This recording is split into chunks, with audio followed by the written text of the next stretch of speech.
નમસ્તે વિદ્યાર્થીની બહેનો, આજે આપણે ધોરણ 5 વિષય હિન્દીમાં પાઠ 15 ખરગોશ ઓર હાથી વિશે સમજીશું.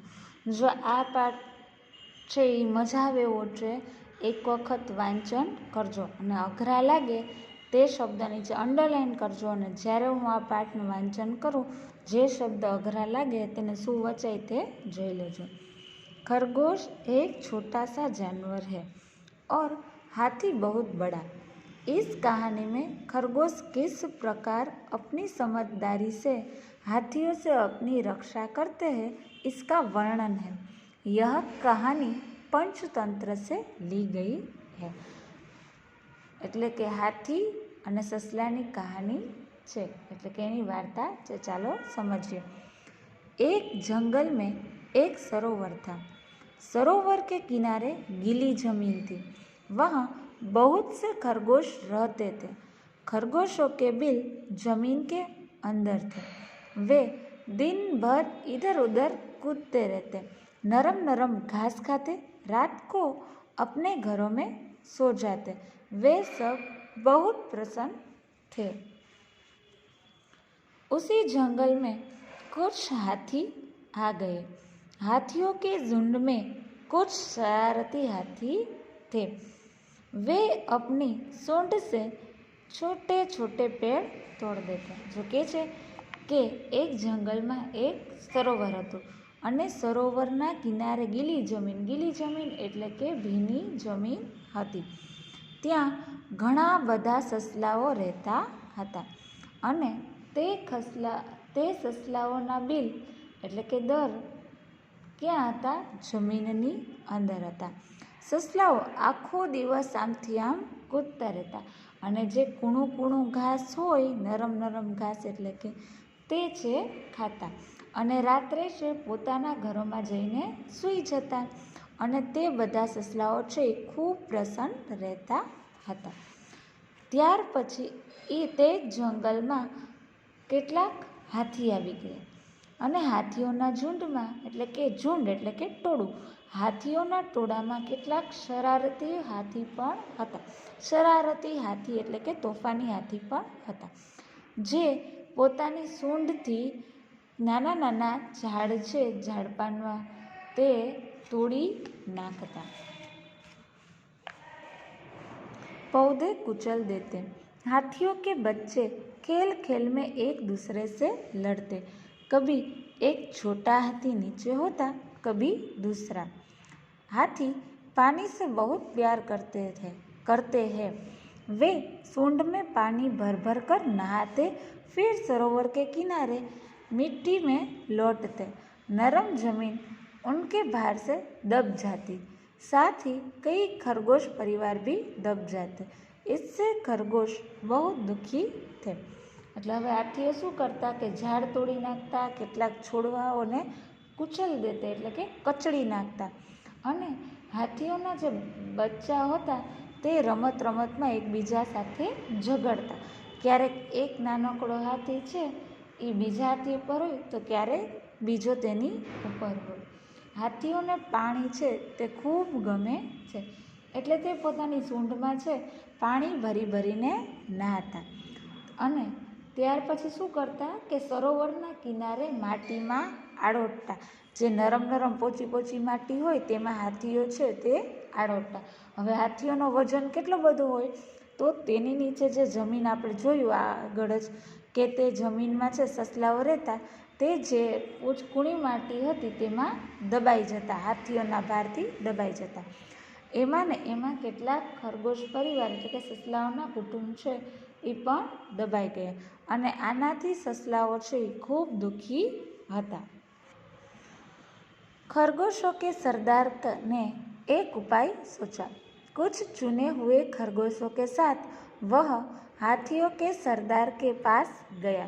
कुछ दूरी पर बैठ खरगोशों के सरदार ने अपने अगले पांव उठाए.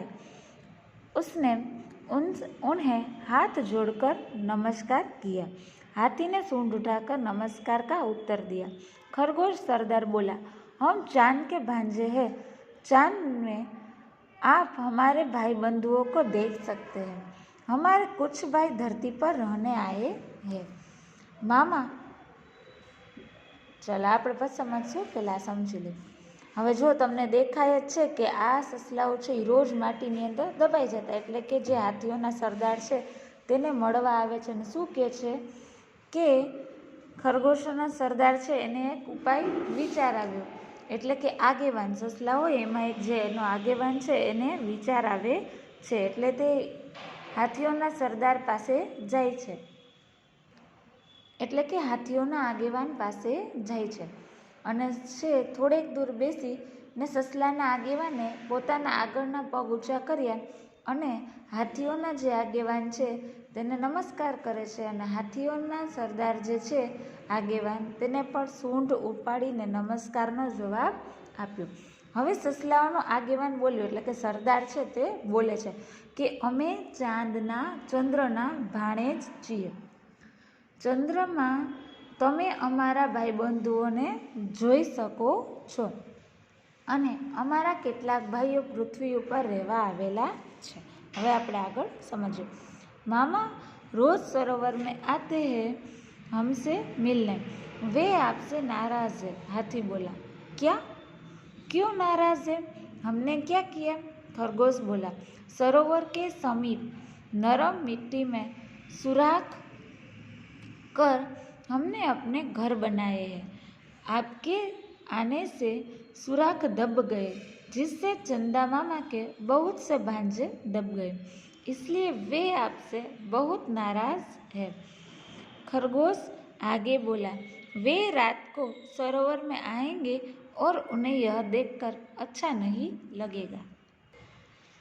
ચાલો હવે સસલાઓનો સરદાર છે આગેવાની શું કહે છે કે મામા છે, એટલે કે ચંદ્ર છે જે અમારા મામા છે તે રોજ રાત્રે સરોવરમાં આવે છે અને તે આપનાથી નારાજ છે, તમારાથી નારાજ છે.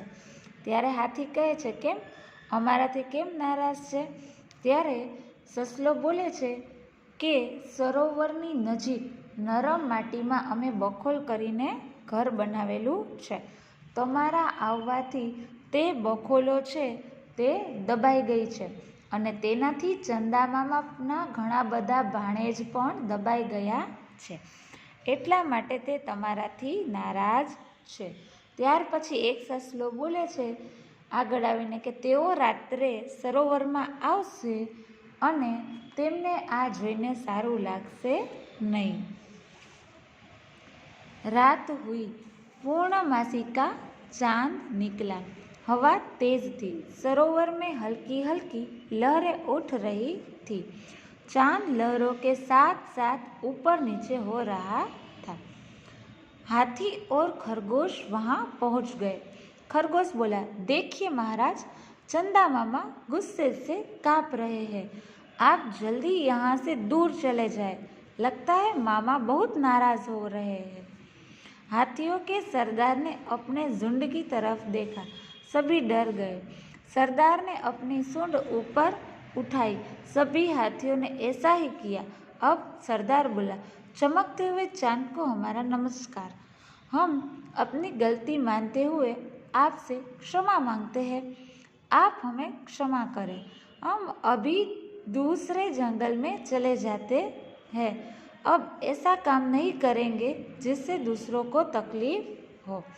હવે જો રાત થઈ અને પૂનમનો ચંદ્ર નીકળ્યો અને પવન જોરથી વાતો હતો, એટલે કે હવા છે એ ખૂબ વધારે હતી અને સરોવરમાં પણ નાના નાના મોજા, હલકી હલકી લહેર, એટલે કે નાના નાના મોજા છે તે ઉછળી રહ્યા હતા અને ચંદ્ર મોજાની સાથે આપણે પાણીમાં પ્રતિબિંબ જોઈએ તો દેખાય ને કે જેમ હવા થતી હોય એમ પ્રતિબિંબ દેખાય, એટલે કે ચંદ્ર પણ આકાશમાંથી નીચે પાણીમાં જતા હતા તો ઉપર નીચે થઈ રહ્યો હોય તેવું દેખાતું હતું.